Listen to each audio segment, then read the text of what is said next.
And I kind of want to peel back the layers and get into the Freedom Convoy. So, my question to you, BJ, is what sparked the Freedom Convoy? I know a lot of people might know, but I would love to just hear you expound on it. And how did Bitcoin become this focal point after fundraisers were frozen and people's bank accounts were destroyed? Well, you read the book, right? By the way, did you like the book? The book was great. Okay, Great. good. Good. I'm glad you liked it. Did it make you cry?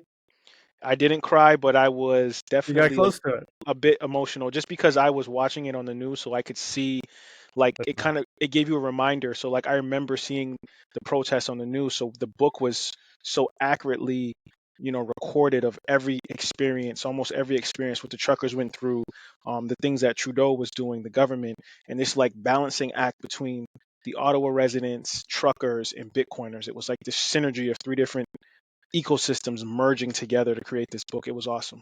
Yeah, plus the 11 groups that were trying to take over the Freedom Convoy, plus all the, it was a nightmare, but it was whack-a-mole. But I don't know, I look back on it favorably. It was a challenge. But okay, so what sparked it? Really, what sparked it is there's a fundamental difference in between Canada and the United States in terms of how we're governed. And boy, do you guys have it good, and to a way that we never really appreciated here. And I think now people have a greater appreciation for your constitution and the principles of states' rights. You're from Mass, so you understand why that's important, I'm sure.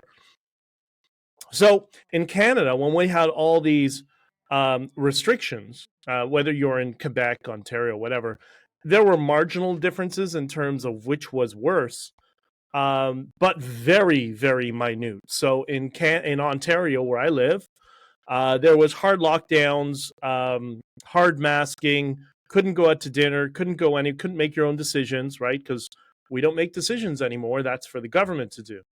But in Quebec, you couldn't even leave your house. We could at least leave our house and walk on the streets.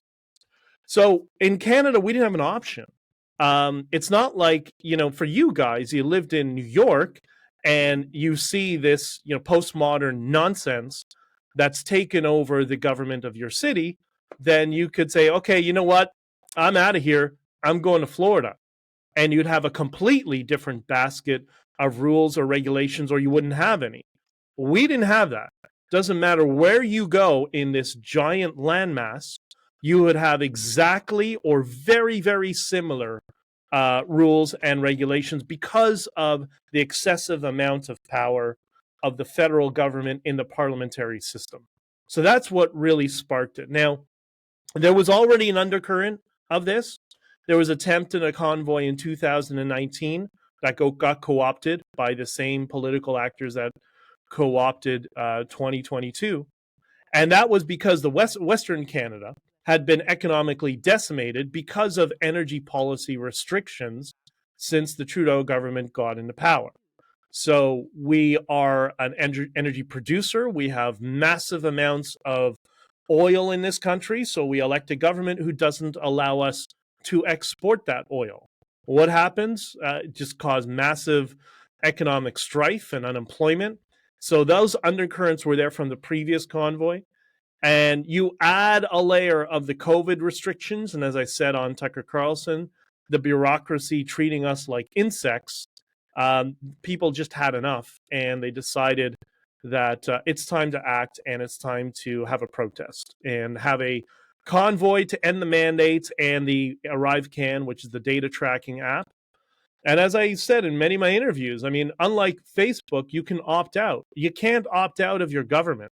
And there were no other places we could go. So we were left with no choice. So that's what spawned the Freedom Convoy.